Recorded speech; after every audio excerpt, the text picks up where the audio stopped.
po ako para manawagan na panagutin ang lahat ng mga gumawa ng kalokohan ngayong election process na ito. At sino ang dapat nating panagutin?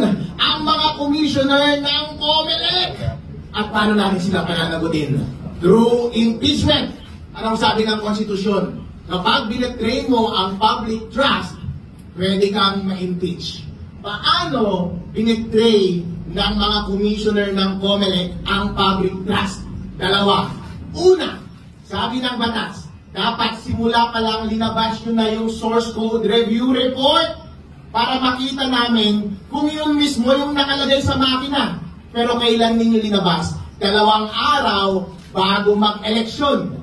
At nung nilabas ninyo, ano yung nandun sa source code review report? Version 3.4. Ano yung nandun sa mga automated counting machines sa buong Pilipinas? 3.5!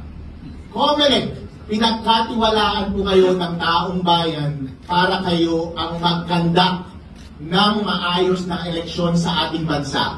At ang batas natin ay nagsaad ng mga measures para ma-ensure natin na ma-establish natin yung trust na iyon. Hindi nyo sinunod dahil belated kayo naglabas ng source code review report at yung nilagay ninyo sa makina ay hindi pa yun yung na-review doon sa audit.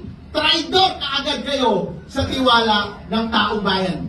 Pangalawang pagtatraidor ng COMELEC, ang sabi ng batas, kada automated counting machine dapat diretso sa COMELEC servers at diretso sa mga transparency servers. Bakit yun ang sinabi ng batas? Para kapag mandadaya ang COMELEC sa kanyang data, huli ka agad ng mga transparency server. Pero ano ang ginawa ng COMELEC? Gumawa siya ng sarili niyang data center sa gitna, sariling server. Doon niya muna pinapadala yung mga data mula automated counting machines papunta sa gitna, dinedelay niya and then sa kanya ilalagay sa mga transparency server. So anong nangyari? Therefore, yung mga papuntang data papunta sa COMELEC server, pwede nang mabago ng COMELEC servers mismo at yung mga data na dumaan sa data center 3, pwede na rin nilang i-manipulate para mag-match sa linabas ng COMELEC server. Meron pa bang transparency? Wala na.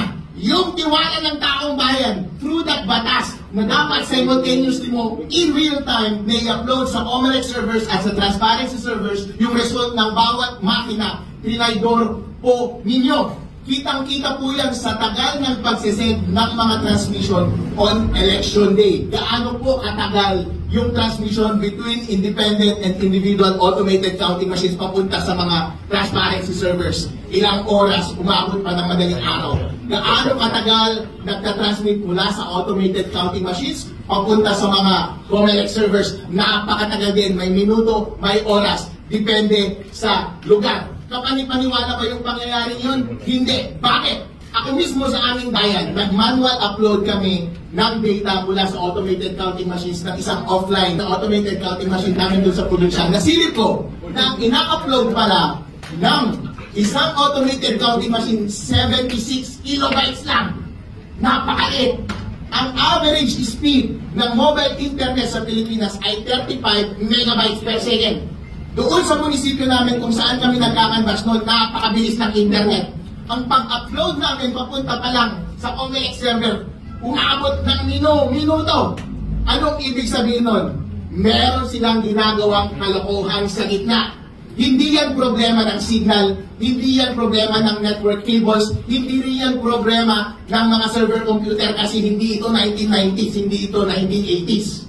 Kapag tumagal ng mas mahigit sa 1 minuto, mas mahigit sa 1 oras, kapag umabot hanggang madaling araw, ang dapat na umaabot lamang na split second na transmission, meron silang ginagawang kalokohan sa gitna. Yung kalokohan sa gitna na yon, ang hinala ko po, hindi nga rin computer ang gumagawa. Kasi kung pre-program yan at computer ang nagmamanipulate sa gitna, kaya niya rin yan gawin in split second din. Pero ginawa nila ng napakaraming oras.